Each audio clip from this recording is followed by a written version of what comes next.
Hemos visto en este vídeo la primera parte de optimización y en este vamos a ver un ejemplillo más, mucho más habitual, de cómo se optimizan funciones. Estos son problemas además que aparecen en muchos exámenes, pero porque en la vida real es casi lo que más interesa del tema de derivadas, es poder optimizar la producción, optimizar un vídeo en YouTube, optimizar un montón de cosas basándonos en derivadas. En ese tipo de problemas lo que tenemos además es mucha geometría, aunque luego en la vida real se sustituye la geometría por casi cualquier cosa. Y en este en particular tenemos 20 metros de cuerda para construir un rectángulo de área máxima, nada más. Es decir, podemos hacer muchos tipos de rectángulos, rectángulos que tengan esto así muy chiquitito y esto muy largo, o rectángulos que sean al revés, o rectángulos que se parezcan más a un cuadrado, siempre y cuando tengamos en total 20 metros de cuerda, es decir, este más este más este más este igual a 20, este más este más este más este igual a 20 y así sucesivamente. Cuando acabe este vídeo veremos un pequeño teorema, que no es un teorema ni vamos a verlo tampoco realmente, simplemente quiero mencionar una cosa porque en este tipo de problemas ya puedes intuir cosas cuando empieces a hacerlos. Entonces, el primer paso aquí es crear un rectángulo. Este es quizá el problema más sencillo que hay con optimización. Tenemos otro en otro conjunto de vídeos con otro problema un poquito más complicado y la idea es un poco esta, las dimensiones de un rectángulo, que es lo que nos preguntan, como en todos los problemas de ecuaciones, tienes que colocar cuánto vale X y cuánto vale Y. Podríamos haber puesto B y H, podríamos haber llamado de otra forma distinta, bueno, aquí un poco lo que tú quieras. ¿Cuál es mi condición? Mi condición es que yo sé que el perímetro de esta figura es igual a 20 metros. ¿Cuál es el perímetro de un rectángulo? Pues X más X, 2X, Y más Y es 2Y, y en total estos son 20 metros. Si quiero, que además siempre esto es más que interesante, esto es necesario, simplifica esta ecuación y sabemos que X más Y tiene que ser 10. ¿Qué es lo que me están preguntando? Me están preguntando el área, que en este caso es una función que depende de dos variables, de X y de Y, y el área de un rectángulo, pues ya ves que es el ejemplo más sencillo, es X por Y. Primera parte del problema es establecer todas tus condiciones, aquí las tienes, y el problema es un poco el siguiente. Para optimizar una función, hemos dicho que tenemos que derivar la función y luego igualar a cero. O sea, esta realmente es la pregunta. El problema es que aquí tenemos una función que depende de dos variables. Y tu problema es que no puedes derivar una función que depende de dos variables, mínimo hasta que no aprendas una serie de técnicas que están ya en primero de carrera o segundo de carrera o así.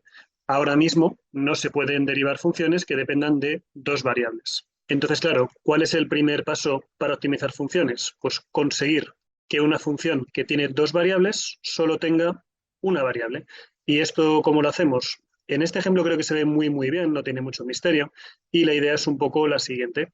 Si sabemos que el área de xy es x por y, y sabemos que x más y es igual a 10, no tenemos ningún problema en decir, por ejemplo, que y es igual a 10 menos x.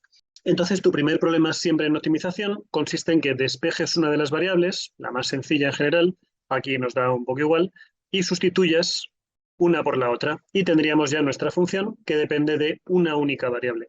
Ahora, cuando tenemos ya una única variable, derivamos, vamos a cambiar esta f por una a, en este caso de área, derivamos e igualamos a cero. Pues derivamos esta función. No te compliques la vida, fíjate que esta función en particular es mucho más sencillo derivarla si desarrollamos todo esto y la derivada será 10 menos 2x. Igualamos la derivada a cero, hazlo en dos pasos distintos y no lo voy a hacer despacio, lo que te queda es simplemente que x es igual a 5. Sabiendo cuánto vale x, por supuesto la pregunta ahora es cuánto vale la otra variable. Entonces nos vamos a esta ecuación que teníamos por aquí y es igual a 10 menos x y vemos que 10 menos 5 en este caso es 5. Conclusión del problema, el cuadrado del lado 5 es el que optimiza este área.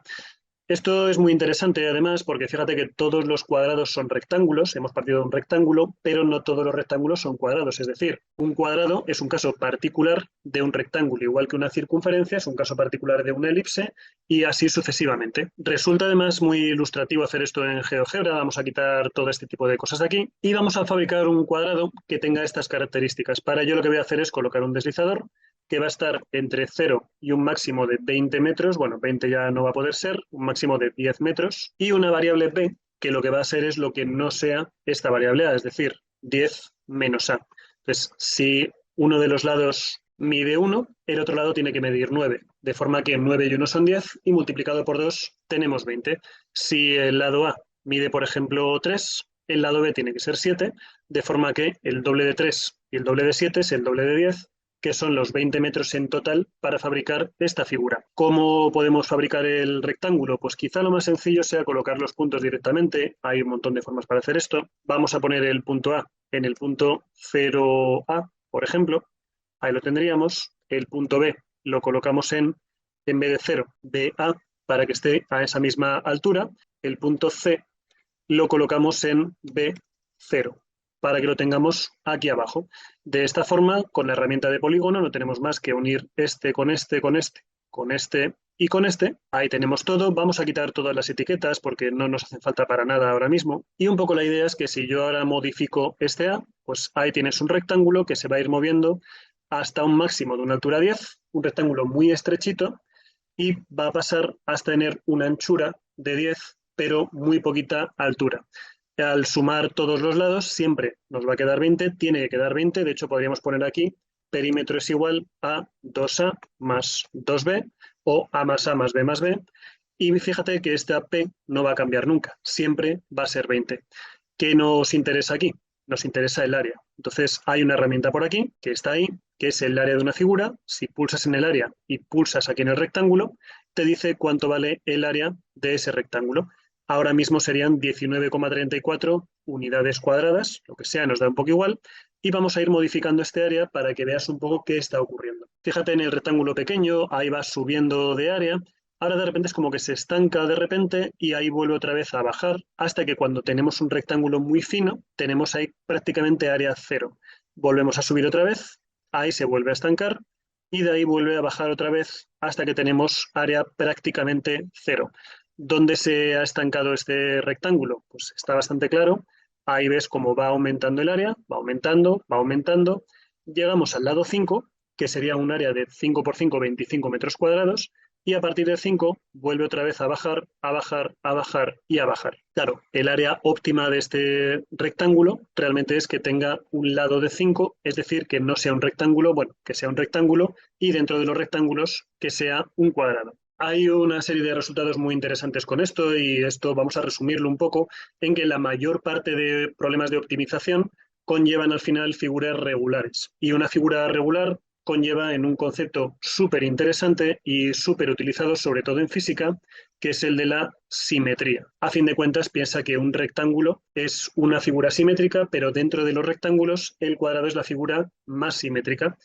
¿Qué significa esto? Que de forma general no va a pasar siempre así porque te pueden cambiar mucho los problemas, pero si te preguntan, por ejemplo, por un triángulo isósceles en un problema de optimización, lo más normal es que este problema acabe siendo un triángulo equilátero. Si tuvieses que optimizar, por ejemplo, una elipse, lo normal es que acabe siendo una circunferencia. Incluso si tuvieses que optimizar un elipsoide, que es una especie de balón de rugby, acabaría siendo una esfera.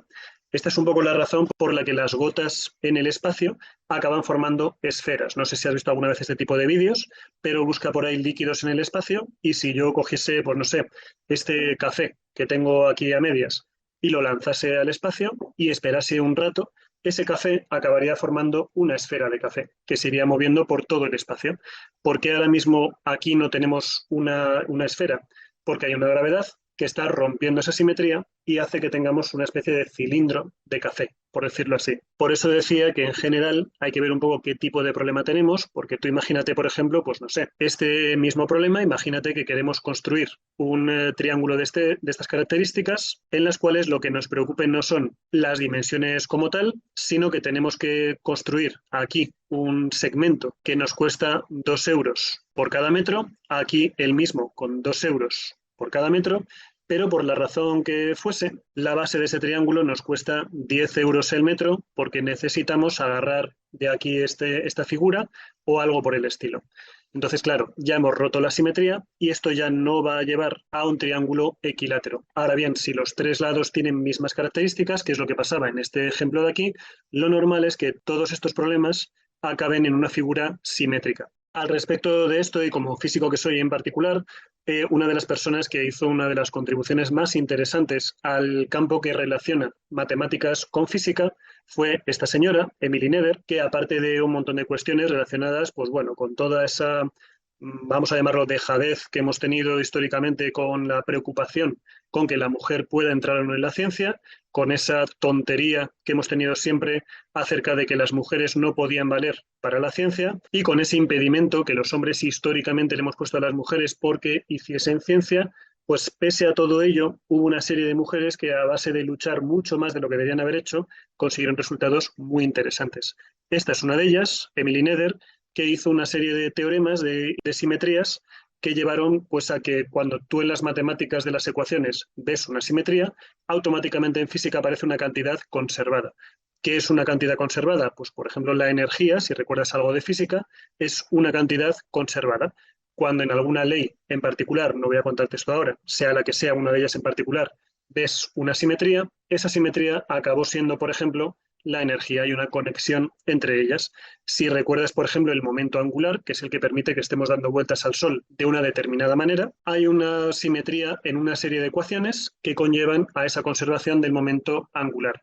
Lo mismo con momento lineal y una serie de cosas que si de repente aparece un elemento, se rompe la simetría y si se rompe la simetría, se rompe esa cantidad conservada. El momento lineal deja de ser conservado, el momento angular deja de ser conservado. Si le pega un viaje a la Tierra, pues de hacer así, de repente saldría fuera despedida.